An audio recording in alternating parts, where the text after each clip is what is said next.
Good morning, everybody. Thank you for watching this wonderful video about surveys. I'm joined here with my very special guest, Shelly Clark from Cardinal Surveying.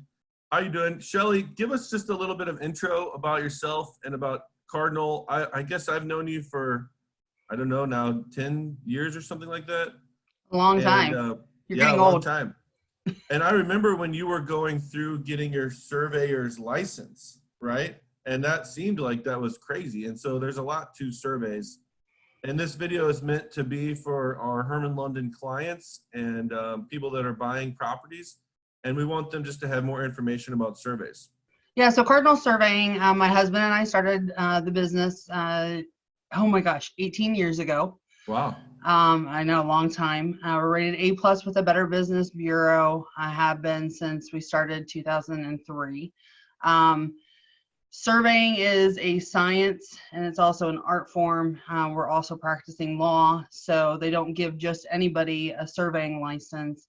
It actually takes about 10 years to get a license, which is why it seems like the whole entire time you've known me, I've been studying for that exam. That's because I was. But I did pass, and so I am a licensed surveyor. My husband Will is also a licensed surveyor. And we specialize mainly in residential surveying. We also do commercial surveying, but we do not do subdivision layout, anything that has to deal with engineering services. We specialize strictly in surveying. And honestly, I believe we're experts at it. We've surveyed over 25,000 different properties within the St. Louis metro area. Wow. I've never had a complaint filed, never been, filed against our board. We're very reputable. And the biggest thing about us, Adam, is that our communication is what sets us apart. This can be a very stressful time as far as being a buyer, and there's so many moving pieces. Communication is really key. We are always accessible. Our cell phones are always on.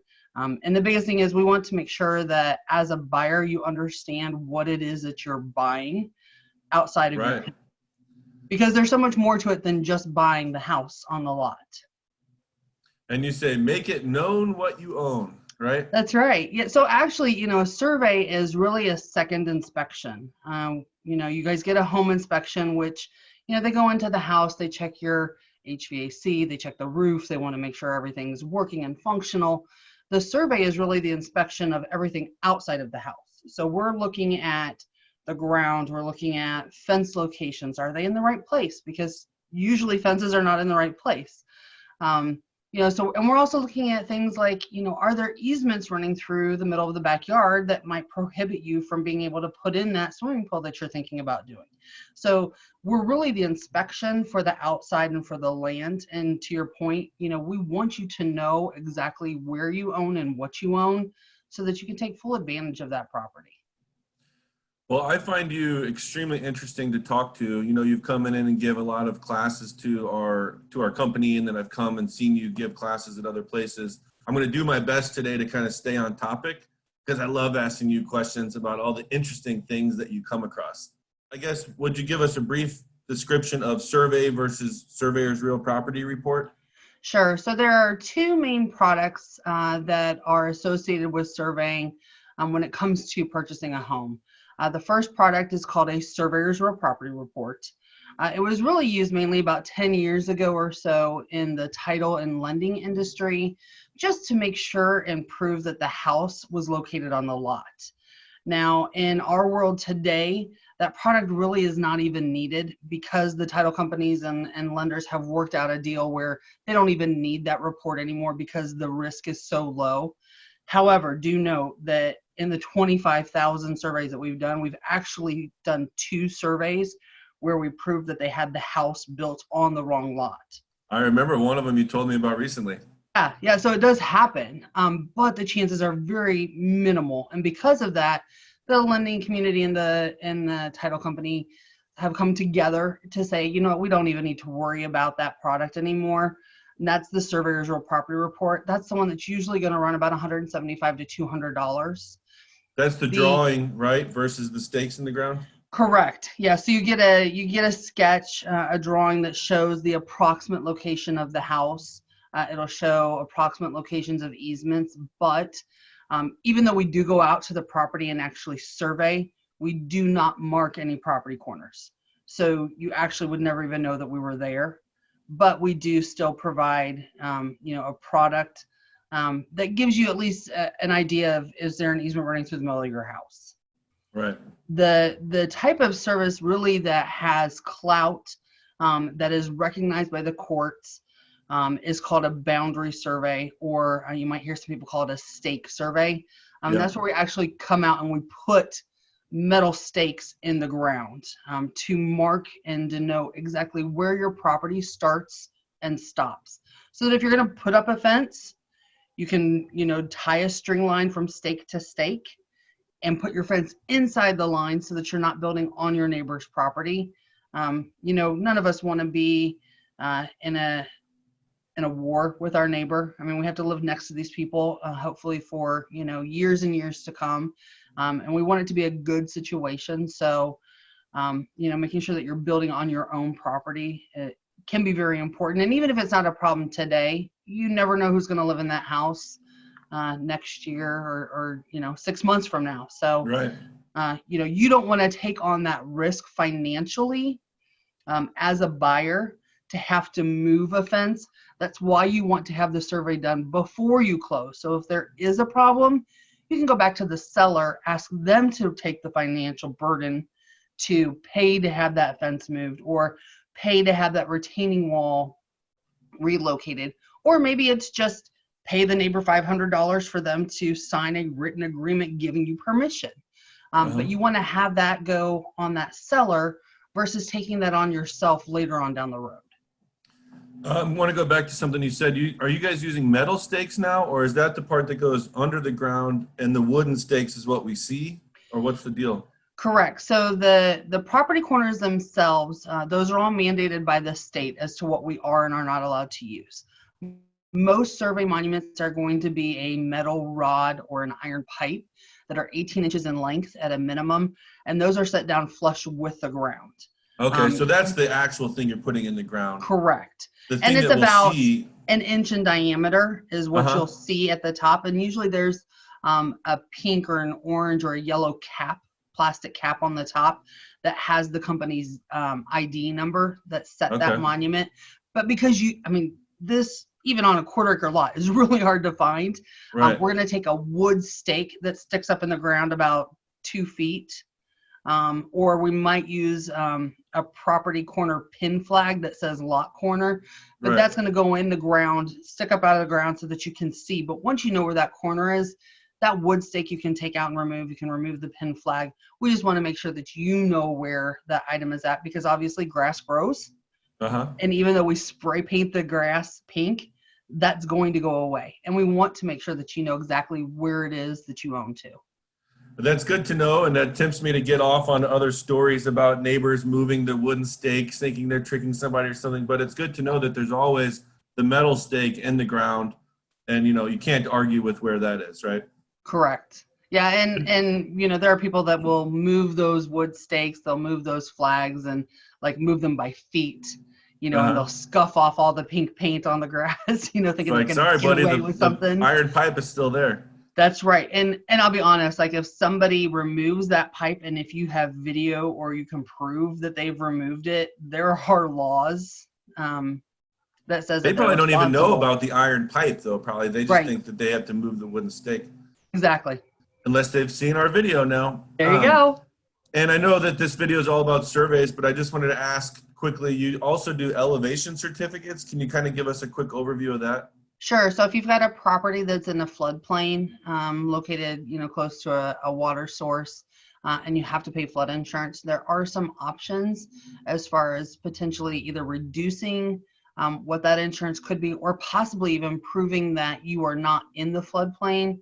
For example, if you back to a creek and the back of your lot goes, down to the creek, but you're sitting up higher, the elevation certificate takes into account just the elevation of your house, and they compare that to the floodplain, and depending on what those results are, insurance agents are able to take that data, prove to FEMA you're not in the floodplain, and not require flood insurance for that mortgage.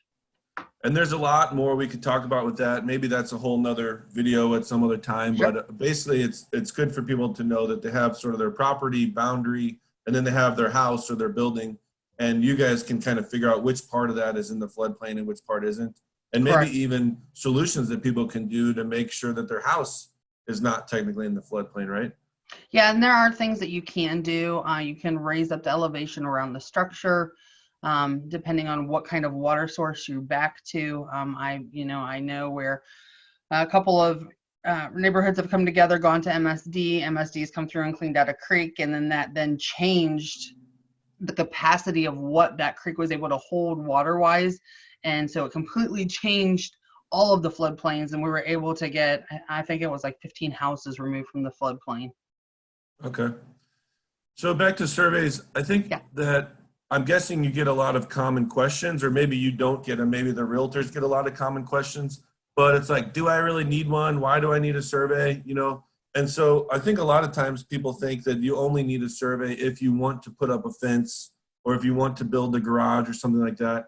But you're saying that you also need one if you want what we call survey coverage from the title company, where they will ensure in case the neighbor does come and say, get your fence off my yard or something like that, right? Correct. But what are some other kind of like common reasons that people need a survey or common questions that you get? I think my biggest stance is this is probably going to be one of the most expensive things you're ever going to do in your life. Whether you're spending $100,000. No. No, the actual purchase of the house. No, thank God, not the survey. I'm just teasing. But you're going to spend $100,000, $200,000, $500,000. The average cost for a survey, you're looking at $400 or $500. Mm-hmm. And this ensures that you know exactly what it is that you're buying. And sometimes it's not even, people don't care today, which is fine. I mean, if you're to the point where it's like, you just want this house and it doesn't matter, and there could be an easement running right through the middle of it and you don't care, that's fine. The problem isn't always necessarily today, but it's when you go to sell your home in 3, 5, 7, how many years, you go to sell it, and now all of a sudden there's a big problem. That headache now becomes yours, and you have to deal with it, and you have to resolve it.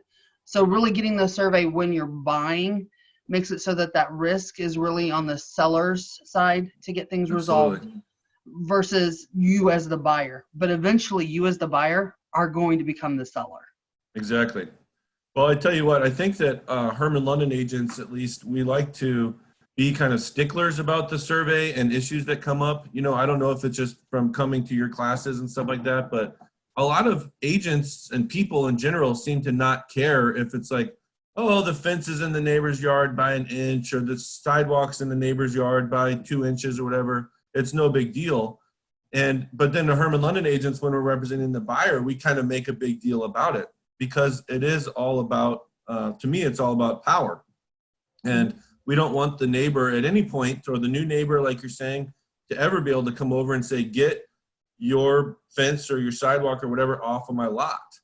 And so we do end up fighting that a lot. And it's good that we have, the survey to kind of on our side.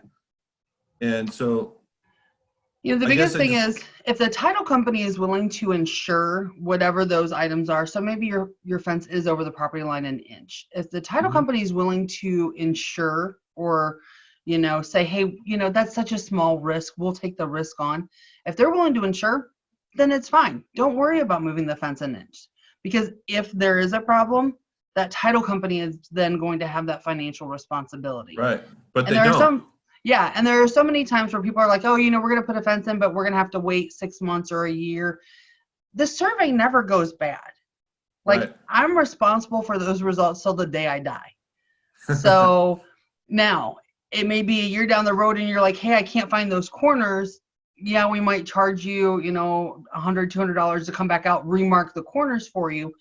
But the level of coverage that you get from the title company, which costs you no additional money whatsoever, is free if you do it at the time of closing. But you can never go back and add that afterwards. And make it the old seller's problem. Correct. I guess you kind of mentioned this, but how are surveys priced? Is it based on the size of the property? Is it based on, is it in the city versus in the woods? Does that matter? Yeah, there's a lot of different components. The first one being the county location. And the reason county matters is every county has different accessibility for research and records. Okay. So for example, in St. Charles County, everything is available online. However, in St. Louis County, nothing is available online. So you have to go through a third-party vendor who charges probably about 4 times as much as what the county does. Okay. Unfortunately, those costs get passed on to the buyer Sure, of course. or the seller, depending on who's paying for the survey.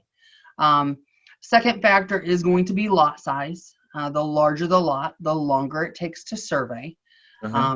A larger lot typically is going to have additional buildings. It's typically going to have more brush, trees, be covered more in foliage. And all of that detracts from our ability to be able to get in and get out quickly. Our instrumentation is typically using a laser beam. Laser beams are super cool, but they don't shoot through, leaves and greenery. So you have to take a machete to cut a sight line to get back to that corner. And in heavy wooded areas, you can't use GPS because you can't get a signal up through the canopy. So size does matter. Also, the age of a subdivision is going to greatly impact the cost. The newer a survey is, the more likely it has been recently surveyed. The older the area, city, for example, I mean, those properties are 100, 150 years old. Some of those properties have probably not been surveyed in 100 years. Wow. And so something like down in the city of St. Louis, it can take us an entire day to accurately locate where a 50-foot by 100-foot wide lot is. So sometimes size doesn't matter as much as has there been surveying done in that area, because our job really is to retrace the steps of the original surveyor who laid that tract of land out. And so we have to do everything we can to try and recreate those steps and mark the corners accordingly. And everything that we're doing is based off of that title commitment that the title company is preparing, because that is legally what you're purchasing. So if they say you're buying lot 5, we want to make sure that we're surveying lot 5 and telling you everything that is on lot 5. Is there something else you think we should cover in this video? All I can say is, there are lots of examples out there. Adam, I know that you and your company have used us for years. There's a level of trust that goes along with working with a professional. And, if you value the opinion of your realtor, then, listen to what they have to say, learn the lessons that they've already learned so that you don't have to relearn them. Right. And really, we're all in this together. We want this to close. We want this to be a successful experience. And sometimes that can be, having to get bad news, but it doesn't mean that we can't resolve it. So just be patient as we work through the process. That has definitely been one of the best parts about working with you guys over the years is, I don't know the difference of a quality of a survey necessarily if I'm looking at one survey or the other, but I definitely know the difference of quality of the experience and the communication and being able to call and talk to you or talk to Will or something like that and get answers when we need them. And boy, oh boy, when we have these kinds of questions, it's a stressful time. And so being able to get those answers is super important. And you mentioned that at the beginning that you guys are good at communicating and all that stuff. And I wholeheartedly agree. And I think that it's like you're there when we need you, and when we need you, we really need you. If that makes sense. Well, and I like to think that we speak English, and I know that sounds kind of funny, but when I say that, I mean that we do not use technological and very in-depth words. Like, we try and speak simple English. Like, hey, as you're standing in the street looking at the house on the left side, I don't want to tell you that that's the northeastern corner. Nobody knows where north is. So we try and explain it in words that make sense to you and that can be understood. And just so you know, our phone number is on every survey. So if there is a question, people can come straight to us. to get that explanation, because we want to make sure that people know exactly what it is that they own. Well, I want to ask you, if you wouldn't mind, and not to put you on the spot, but I know that you guys have a lot of interesting stories. I mean, it's funny, you're sending these people out with laser beams and machetes, right? And you guys are legally allowed to like hop a fence and go into someone's yard, right? What's that like jurisdiction that lets you do that? I forget. Yeah, so there's actually a state statute in the state of Missouri that says that when we are in possession of a signed work order form, which Adam, it's part of your guys' contract. It's one of the forms that you sign giving authorization. But when we're in possession of that, we can legally go on any property that we need to go on to do the survey. And keep in mind that doing a survey is like doing a giant puzzle, where our property is the middle piece of the puzzle. So in order to know how that middle piece fits in, we have to know where all of the outside pieces are, which means that we're surveying really all of the neighbors' properties, sometimes the neighbors' properties, right. And sometimes you end up being a block away. I think one of the most interesting stories that we've had is, we were probably about 10 houses away from our house, looking for property corners along the road area. Do you have to find multiples, or that's like just where the closest iron pipe was? Well, in order for us to feel comfortable to mark your property corners, we want to have several different monuments to check in. It's all about geometry and mathematics and trigonometry. And if you're really that interested, call me and we'll talk, shop. But we were about 10 lots away, and we're digging in somebody's front yard because we get a metal reading with a metal detector. And the guy literally comes out on his front porch with a shotgun and says, "Get off my property." And what do you guys do? You back up? This property, and then you talk about it. Yep. Well, and here's the thing. If we really need to go there, then we call the authorities, show them the paperwork, give them the statute, they look it up, they verify, and then they go have a conversation with that individual about our need.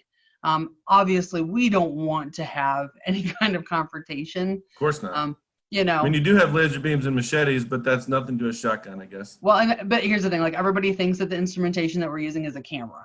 So like, what are you taking a picture of? Because you don't see the laser beam. It would actually like burn your retina if you look straight into it. So, but stuff like that happens all the time. So even if you don't know if you do or don't want to survey, still sign the form, because it's always easier to check a box later as to what you need. But we will not do a survey without that authorization form, because we probably get the cops called on us about once a quarter. But as long as we have that documentation, it's usually a moot point. It's usually diffused very calmly. Our biggest thing is, neighbors come out all the time and, "Ooh, did they sell the house? How much did it sell for? When did they come in? Do you know, do they have kids? Do they have a dog?" We don't know any of that information. And it's I'm sorry, ma'am. All I know is that we're here to do a survey, and, we go on our merry way. But people are interesting for sure. I love it. Thank you very much, Shelly. I know you're a very, very busy lady, so thank you for taking the time to talk with us today. And, we'll be using this video for years to come, but we're both, well, I guess you're at your office. I'm at my house because of COVID. So this will be kind of a little something we can remember years from now. So anyway, thank you, Shelly. Thank you for the opportunity. Yeah, and if there's ever anything that we can do to help you, agents, buyers, please feel free to get a hold of us directly. CardinalSurveying.com. And like I said, we're excited for this opportunity for you to get into the home of your dreams. And we're glad that you've chosen a Hermann London agent to work with. That's wonderful, Shelly. Thank you very much. I'm gonna share my screen, which is your website, if that's okay. Perfect. Because it's got it has obviously your website is cardinalsurveying.com, but also then people can see your phone number, 636-922-1001. In most cases, the clientele are not reaching out to you directly, right?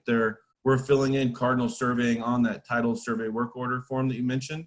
And then the title company is reaching out to you guys generally, right? But I'm sure correct. That you probably do get some orders though from We do. public. And there are a lot of resources on this website. Actually, if you go up to the Find Your Own Yard or those blogs, frequently asked questions. I'm an educator at heart. And so we have got all kinds of very real information. And again, it's written so that everybody can understand it. It's not technical jargon, but it has some great examples of lessons you can learn from other people and not have to learn the hard way. And I know we are talking to a celebrity here because I've seen you have articles in the news and the Post-Dispatch and stuff like that too. So congratulations on that. Yeah, I don't know about celebrity status, but okay. Yeah. All right, Shelly, thank you very much. I appreciate your time and look forward to talking to you soon. All right, you guys have a great day and good luck. Thank you. Take care. Bye-bye. Bye.